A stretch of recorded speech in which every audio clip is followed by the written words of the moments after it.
네, 국민의힘 한동훈 비대위 체제가 출범한 지 한 달이 지나면서 본격적인 공천 시험대에 올랐습니다. 민주당 이재명 대표는 모레 신년 기자회견에서 총선 정책 구상을 밝힐 예정입니다. 네, 패널 두 분과 함께 정치권 소식 자세히 짚어보도록 하겠습니다. 노동일 파이낸셜 뉴스 주필 차재원 부산 가톨릭대 특임 교수 함께합니다. 안녕하십니까? 안녕하세요. 네, 반갑습니다. 자, 한동훈 위원장 이번 총선의 시대 정신 운동권 청산이라고 강조를 해왔죠. 그 목소리 먼저 들어보겠습니다. 저는 이번 총선의 큰 시대 정신 중에 하나가 소위 말하는 운동권 특권 세력의 청산이라고 생각합니다.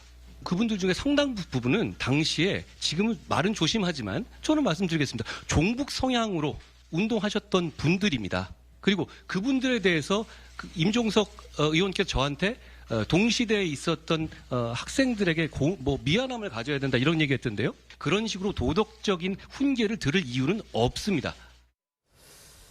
자, 일단요, 당정 갈등이 이제 봉합 수순을 밟은 모양새인 상황이죠. 이 한동훈 위원장 이제부터는 이제 총선 공천 이 난제를 풀어야 하는 상황입니다. 우선 노 교수님께서 그 지난 한 달 정도의 그 한동훈 비대위원장 일 어떻게 평가를 하시는지 먼저 말씀해 주세요. 여론조사를 보니까 뭐 많은 긍정 평가가 상당히 높더라고요. 합니다. 예, 네. 뭐 저도 그에 동의합니다. 네. 저도 뭐 한동훈 비대위원장 임명되기 전에 비대위원장은 너무 이르다 그런 우려를 좀 표했었는데 그렇습니다. 이게 단순한 비대위원장이 아니고 여당 대표 역할을 해야 되는 거 아니겠습니까? 예. 그걸 과연 잘해낼 수 있을지 단순한 뭐 어떤 한바람의 한 순간의 바람으로 끝날 수 있는 그런 거 아니겠느냐 이런 의구심을 표했었는데 뭐 상당히 이슈를 계속해서 주도해왔지 않습니까? 예. 어쨌든 긍정적이든 부정적이든 계속 뉴스의 중심에 있었고요. 그러면서 동시에 이제 그동안 여당의 존재감이 거의 없었는데 여당 대표도 그렇고요. 근데 여당의 존재감, 여당 대표의 존재감 뭐 굉장히 높인 그런 부분이 있다고 생각합니다. 예. 사람들의 관심을 끌었고요. 그게 이제 여론조사 지표로 나타났다고 생각을 하는데 과연 시험 때는 지금부터죠. 그렇겠죠. 지금 말씀하신 대로 예. 총선 공천이라는 난제를 풀어야 하는 시기가 이제 다가왔으니까요. 예. 알겠습니다. 네, 여론조사 언급해 주셨는데 최근 발표된 갤럽 조사에 의하면 한 위원장의 직무 수행에 대한 긍정평가 52%로 나왔습니다. 어쨌든 뭐 여론조사 민심을 다 반영한다라고 말할 수는 없지만 그래도 과반은 넘었어요. 예, 뭐 저는 조사 시점이 상당히 좀 중요한 그 포인트가 아닐까 하는 생각이 드는데요. 네. 23일부터 25일까지 진행된 조사거든요. 네. 근데 이 직전에 무슨 일이 있었냐면 아시다시피 대통령과 여당 대표가 공개 충돌하는 그러한 그 상황이 있었잖아요. 그렇기 때문에 사실 이번 여론조사는 이 소위 말하는 유난 충돌에 대한 어떻게 보면 여론의 추이를 살펴볼 수 있는 대목이라는 것이죠. 그렇기 때문에 상당히 한동훈 비대위원장이 52%까지 올라왔다. 긍정평가가 지금 뭐 부정평가보다 훨씬 많잖아요. 예. 그리고 상대적으로 또 이 대통령 국정 지지율은 31%밖에 안 됐다는 부분을 본다고 한다면 한동훈 비대위원장이 대통령과의 소위 말하는 차별화에 예. 일종의 성공을 한 것이 아닐까라는 생각이 듭니다. 그렇다고 한다면 사실 총선을 앞두고 있는 입장에서 여당 대표가 상당히 지지율이 상당히 좀 올라가고 있다는 부분은 예. 충분하게 어떻게 보면 승리를 위한 필요 조건을 갖췄다는 부분인데 문제는 여기 이 같은 조사에 보면 국민의힘의 지지율이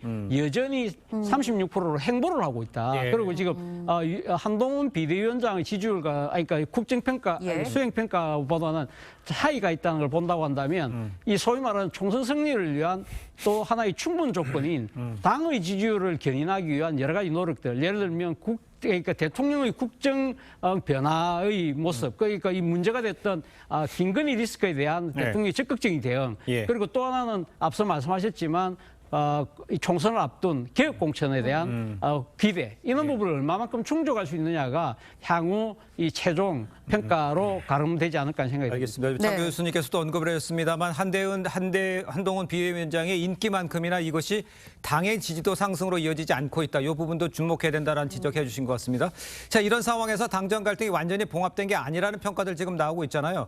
아까도 언급해 주셨습니다만 본격적인 공천이 시작된다면 갈등이 다시 불거지는 거 아니냐 이런 예측을 충분히 할 수 있을 것 같아요. 갈등이 재현될 수밖에 없죠. 예. 왜냐하면 첫 번째로는 거의 공천에 관련된 정치인 한 사람 한 사람은 자신의 정치 생명이 걸린 거 아닙니까? 예. 그러니까 속된 말로 우리가 얘기하는 대로 목숨 걸고 할 수밖에 없는 것이고 네. 그러니까 자신에게 조금만라도 불이익이 가해지면 그거 가지고 계속해서 뭔가 갈등의 진원이 될 수밖에 없는 거 아니겠습니까? 예.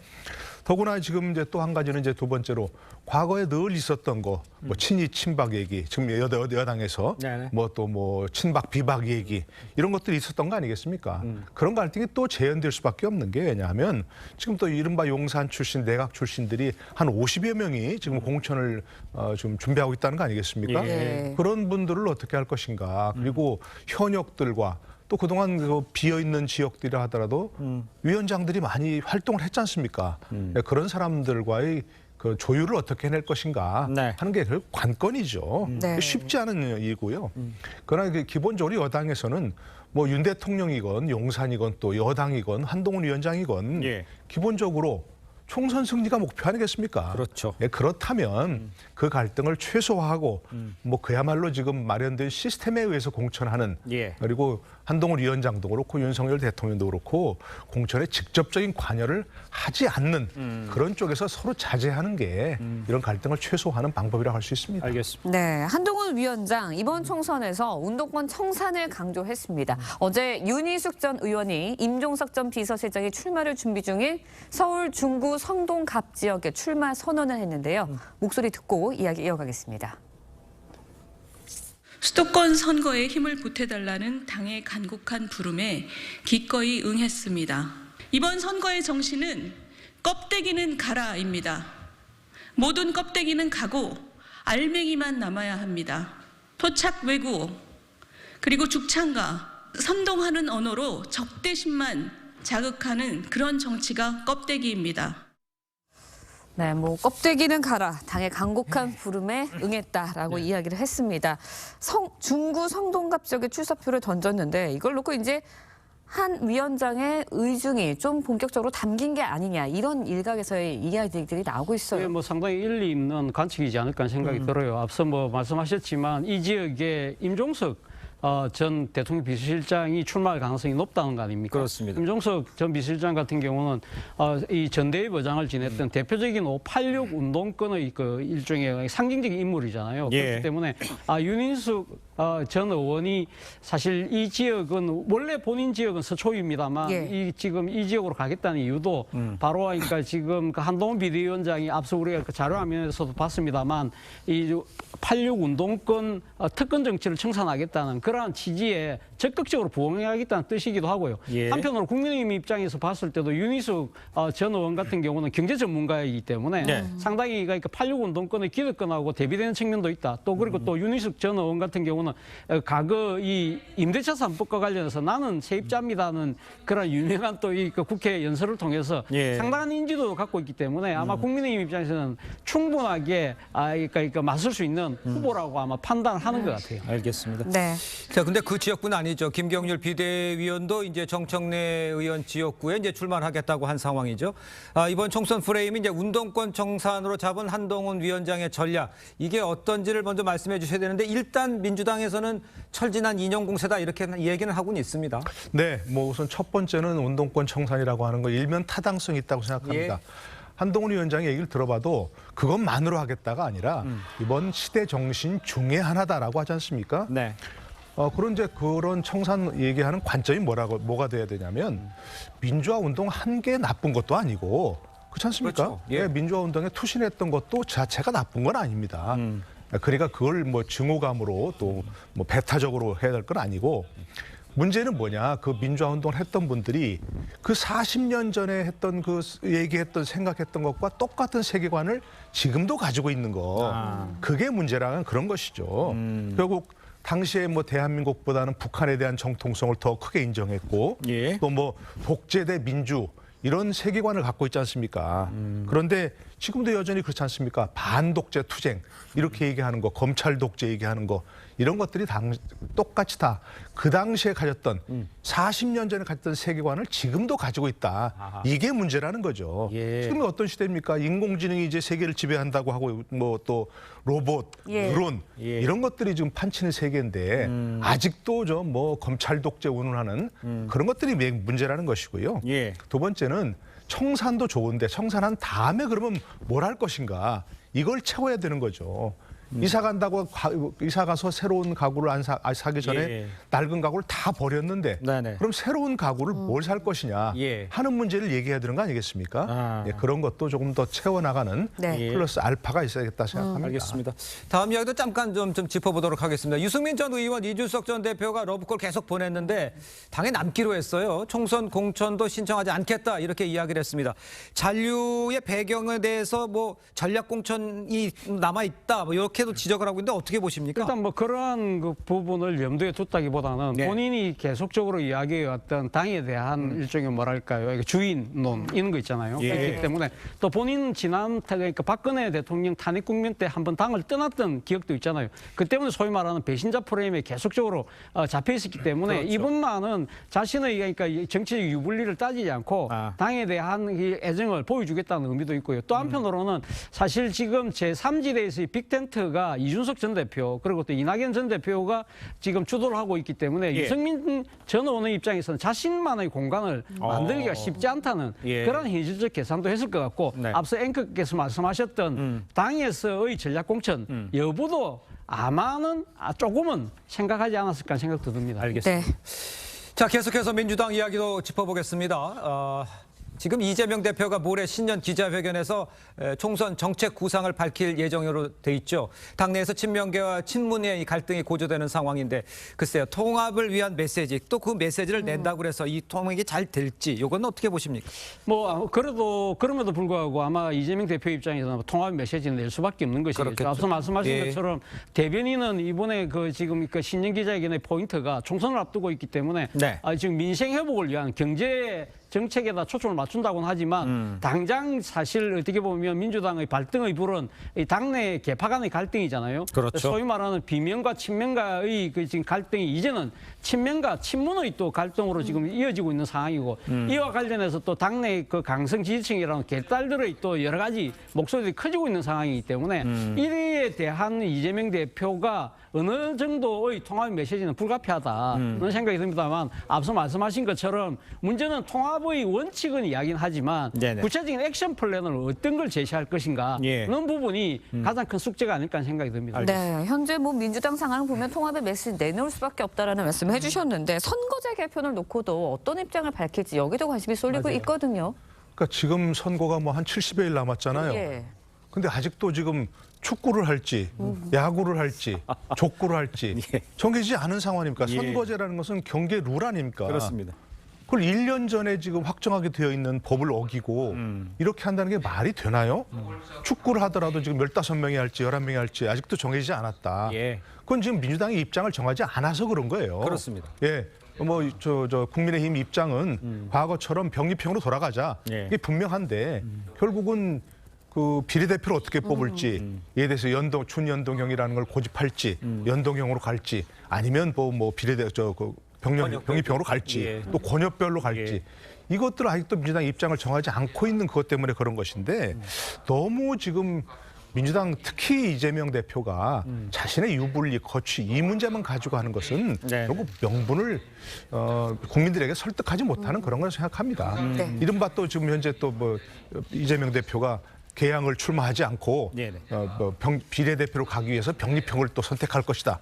이런 얘기 나오는데 이번 기자회견에서 반드시 그 입장을 밝히고 빠른 속도로 선거법 개정에 나서야 한다고 생각합니다. 알겠습니다. 실리냐 명분이냐로 고민하고 있다 뭐 이런 지적도 많이 나오고 있는데 결론이 빨리 나야겠죠. 네. 이런 상황에서 친명계 인사들 잇따라 이제 친문 현역 의원들의 지역구에 도전장을 내밀면서 계파 간 갈등은 더욱 고조되는 이런 양상이잖아요. 그러니까 이제 자객 출마란 이런 논란까지는 계속 있는데 글쎄 밖에서 볼 때는 이게 좀 저렇게까지 해야 되느냐 이렇게까지는 얘기를 하는데 자기 자신의 당선이 걸렸기 때문에 어쩔 수 없는 겁니까? 아니면 친명을 지키기 위한 겁니까? 친명들의 사실 지키기 뭐 위한 지금 그러니까 이 어느 당이든요. 그러니까 현역 의원에 대해서 그러니까 당내의 의원들이 도전하는 건 뭐 당연한 거잖아요. 네네. 일종의 또 뭐 비례대표 같은 경우도 자신의 지역구를 선택하기 위해서 현역 의원들한테 이게 도전하는 경우가 많은데 문제는 사실은 어떻게 보면 지금 이 자객공천이라는 이야기가 나오는 것이 이 공교롭게도 이 소위 말하는 그 당내의 그 그 원외 인사들 중에서 소위 말하는 빅마우스들 있잖아요. 예. 그러니까 이 언론을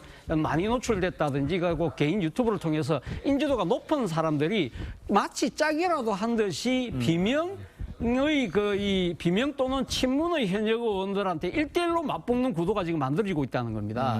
이런 부분들이 이건 이재명 대표의 속내에 따라서 움직이는 거 아닐까라는 의구심이 일 수밖에 없는 상황이라는 것이죠. 예. 자, 그렇다고 한다면 이재명 대표는 뭐 그런 그러니까 취지로 통합을 계속적으로 이야기해 왔기 때문에 예. 저는 앞서도 아까 이 신인 기자회견에서 통합 이야기를 했습니다만 이런 부분들에 대해서는 명확한 선을 좀 그을 필요가 있지 않나 하는 생각이 들어요. 나 이번 공천에 있어서 개파간 유불리는 전혀 없다. 이런 부분들을 시스템으로 보장하겠다는 이야기와 함께 아울러서 뭐냐면 소위 그 비명과 친문에 대한 공격을 주도하고 있는 당내 강성층의 목소리들 있잖아요. 이 부분에서는 따끔한 질책을 할 필요도 있지 않나 하는 생각이 듭니다. 네, 민주당 이야기하고 있는데요. 친명계, 친이재명계에서는 문재인 정부 핵심 인사들을 향해서 불출마 요구도 하고 있는 상황입니다. 불출마 압박을 받고 있는 임종석 전 비서실장 목소리 직접 들어보시죠.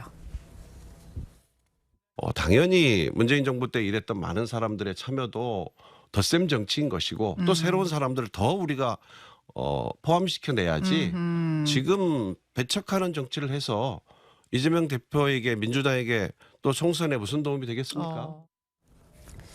네, 덧셈 정치 이야기하면서 배척하는 정치하면 안 된다 이렇게 이야기를 했거든요.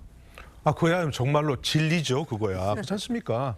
뭐 어떤 전투든 간에 적을 줄이고 예. 저 자신의 우군을 네. 늘리는 그렇지 않으면 뭐 승리하지 못하는 거 아니겠습니까? 예. 당연한 건데 또 뭐 아니 그 뭉치면 살고 흩어지면 죽는다 이것이 무슨 큰 진리겠습니까? 당연한 얘기지만 이 갈등의 본질은 여러 차례 얘기하지만 네네. 기본적으로 현재 배지를 달고 있는 의원직을 가지고 있는 사람들에게 네. 의원직을 가지지 못한 사람들이 도전하는 것이기 때문에 서로 다 정치 생명을 걸고 목숨을 걸고 할 수밖에 없기 때문에 저런 갈등이 벌어지는 것이다. 이른바 민주당 내부에서의 뭐 친명 비명 갈등도 결국 본질은 그런 것이라고 얘기할 수밖에 없는 것이고요. 예.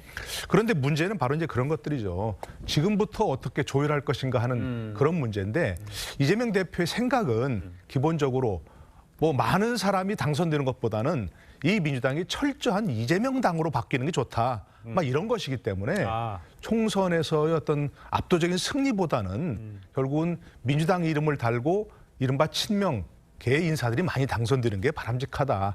이런 것이기 때문에 임종석 예. 전 실장의 그런 얘기는 아마 미미한 그런 반향밖에 없을 거로 생각합니다. 알겠습니다. 자, 다음으로 제3지대 소식도 짚어보죠. 이낙연 전 대표 또 민주당 탈당파 의원들 공동 창당을 선언을 했죠.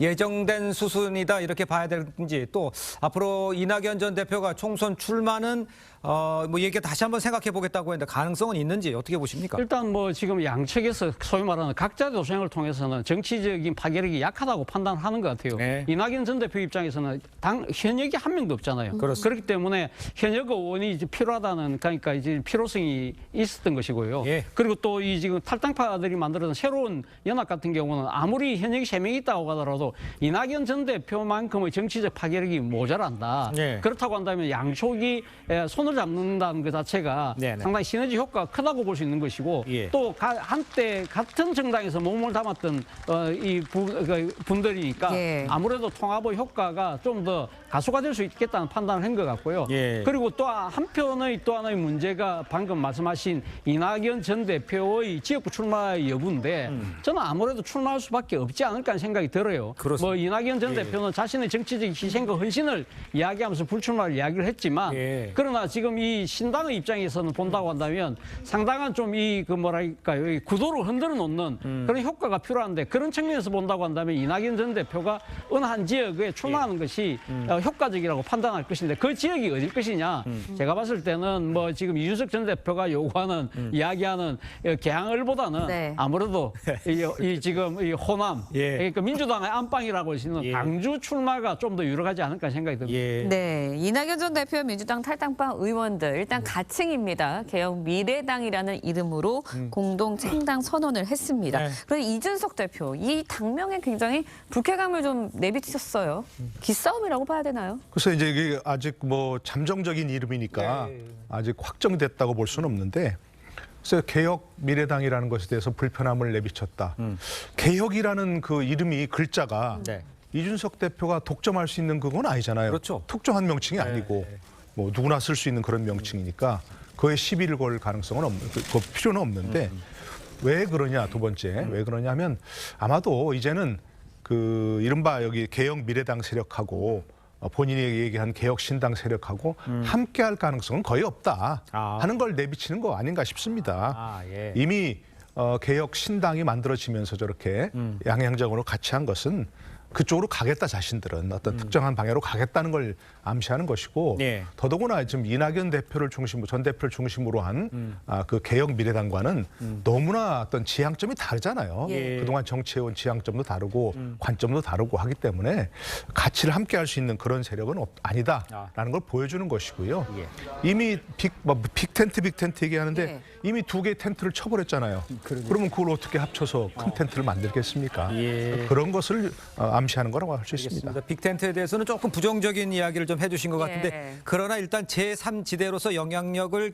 극대화하기 위해서는 빅텐트를 쳐야 될 것 같은데 그렇게 될 가능성은 난다 이렇게 보십니까? 저는 뭐 이 빅텐트로 가는 것은 그냥 필수가 그러니까 선택이 아닌 필수가 아닐까 하는 생각이 듭니다. 뭐 예. 이게 아마 이분들 머릿속에는 그런 생각이 있을 거예요. 뭉치면 살고 흩어지면 죽는다는 생각을 할 수밖에 없는 상황인데 물론 이제 빅텐트가 이 지금 그 필수이긴 하지만 네. 문제는 그 전에 해결해야 될 문제들이 있다는 것이죠. 이 여러 이 갈래에서 정치를 해왔던 분들이기 때문에 하나로 묶는 데 있어서 국민들이 납득할 수 있는 정치적 명분을 가져야 된다는 것인데 예. 그 명분이라는 것이 이 결국은 이 지향점, 정체성으로 앉아 부각이 돼야 되는데 어떠한 부분들에 대해서 어떠한 생각들을 갖고 함께 가는지 부분을 분명하게 밝힐 필요가 있는 것이고요. 또 네. 한편으로는 여러 세력들이 모일 경우에는 지금 당면한 지금 총선을 앞두고 누구를 어떻게 공천할 것이냐, 어느 계파에서 얼마만큼 지분을 갖고 갈 것이냐, 그리고 비례대표에서도 순번을 어떻게 정할 것이냐 이런 부분들이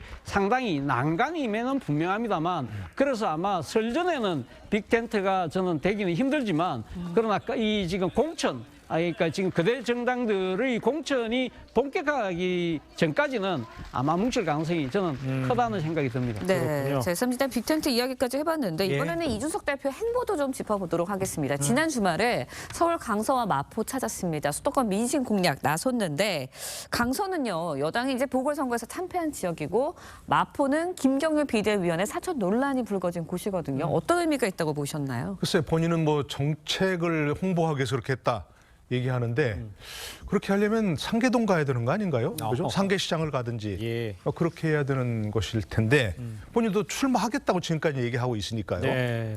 그런데 왜 마포울과 강서를 특별히 찾았느냐? 전 지금까지의 이준석 대표의 행보가 똑같다고 생각합니다. 이준석 대표 행보라는 것이 본인이 뭘 하겠다고 얘기한 게 아니고 대개 윤석열 대통령을 비난하고 조롱하고 다른 사람들에 대해서 비아냥거리고 그런 것들로 지금까지 어떤 정치 행보를 삼아왔거든요. 바로 그거 아닙니까? 강서, 마포. 예. 우리가 뭐 얘기하지 않아도 강서 구청장 선거에 대패한 그런 지역이었고 그다음에 또 마포울은 김경률 그 비대위원회 출마 문제 때문에 여러 가지 갈등이 있었던 거 아니겠습니까? 네네네. 그런 걸 부추기는 거죠. 저는 이런 행보, 이준석 대표의 이런 행보 때문에 예. 지금 저 차재원 교수님께서는 뭐 실현 가능성이 크다고 했는데 저는 거의 실현 가능성이 희박하다고 생각합니다. 빅텐트는. 왜냐하면 예. 필요성은 분명합니다. 제가 여러 차례 얘기한 것처럼 함께 뭉치지 않으면 유의미한 세력이 되기 어렵죠. 예. 필요성은 분명하지만 실현 가능성이 거의 없는 것이 바로 이준석 전 대표의 저런 행보기 때문에 네. 다른 사람과 함께하기 어려운 그런 빅텐트라고 생각합니다. 알겠습니다. 네. 정치는 생물이니까요. 어떻게 변할지 두 분의 의견이 갈리고 있는데 어떤 결과가 날지 한번 지켜보죠. 네. 두 분 말씀은 여기까지 듣겠습니다. 고맙습니다. 고맙습니다. 감사합니다.